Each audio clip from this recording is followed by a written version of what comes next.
አንድ ድብ ሁለት ልጆችን አጥብታ ስላሳደገችው ታሪክ እናነሳለን። ሰላም ቤተሰቦች ሁሉ መልካም፣ ሰላም ወንድሜ ሁሉ ሰላም አለን። ዛሬ የሮማ እግር ኳስ ክለብ ኤኤስ ሮማ የሚባል ጣሊያን ውስጥ ያለ የዋና ከተማው ክለብ አለ። እዚህ ጋራ ሎጎ ላይ ድብ አለ።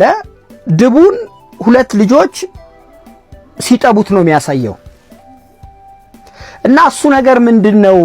ስለሱ ነገር ስራልን የሚል ነገር መጣልኝ በውስጥ።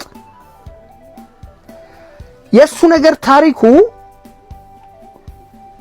በጥንት ሮም በ753 ዓመተ ዓለም ላይ ነው ቢፎር ክራይስት ነው የተመሰረተችው። ከዛ ጋራ ይያያዛል።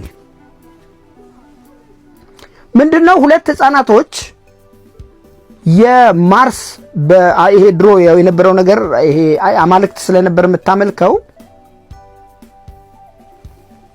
የማርስ ጌታ ልጆች ናቸው እነዚህ ሁለት ልጆች። በዛ ወቅት ላይ አንድ ጨካኝ ንጉስ ነበርና እነዚህ ሁለት ልጆች ስልጣኔን ሊጋፉኝ ይችላሉ ይልና ቲምበር ሪቨርስ የሚባል ወንዝ አለ እዛ ሮም ውስጥ፣ ወደዛ ይወስድና እዛ ውስጥ ይጥላቸዋል። ቲበር ሪቨርስ የሚባለው ላይ ከዛ እነዚህ ልጆች ያው አልሞቱም። እንዳጋጣሚ ሆነና አንድ ድብ ታገኛቸውና እነዚህን ሁለት ልጆች ጡት እያጠባች የተወሰነ ጊዜ ድረስ ታቆያቸዋለች። የኋላ ኋላ ሮምለስና ሮሚስ የሚባሉ ልጆች ናቸው፣ ሁለቱ መንታዎች ናቸው።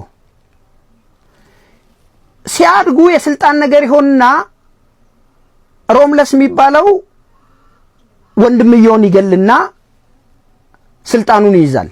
ሮም በሱ ንግስና ጊዜ ሮም ከተማ ትቆረቆራለች። እስካሁን ድረስ በሮም ከተማ ውስጥ ከዚህ ከእግር ኳስ ክለቡ ከኤስ ሮማ ውጪ ሮም ራሱ ከተማ ውስጥ ትልቅዬ ሐውልት አለ። ይሄ ሐውልት ሁለት ልጆችን ስታጠባ ድቧን የሚያሳይ ነው በከተማ ውስጥ ያለውና ከሮም ከተማ መመስረት ጋራ ይያያዛል ታሪኩ። ነገር ግን ነገርየው አፈ ታሪክ ነው። ግን ደግሞ በተጨባጭ አሁን ላይ ድረስ ያለ የሚከተሉት ማለት ነው። ታሪኩ ከዚህ ጋር የሚያያዝ ነው እንጂ እውነተኛ አይነት ነገር የለውም። የሰዎቹ መኖር እውነት ሊሆን ይችላል። ነገር ግን ድብ አጥብታ የሚለው ነገር ካፈ ታሪክ የዘለለ ነገር አይመስለኝም። እና ወንድሜ ለጠየቀኝ ምላሽም ሊሆን ይችላል፣ ለሌላውም ግራ ሊገባ ይችላል። እዚህ ጋራ የሮማ እግር ኳስ ክለብ ላይ አለ ያርማ በደንብ ይታያል። ባፋቸው እንደዚህ ብለው የድቧን ጡት ሲጠቡ ማለት ነው። እንደሚመቻችሁ ተስፋ አደርጋለሁ። አመሰግናለሁ።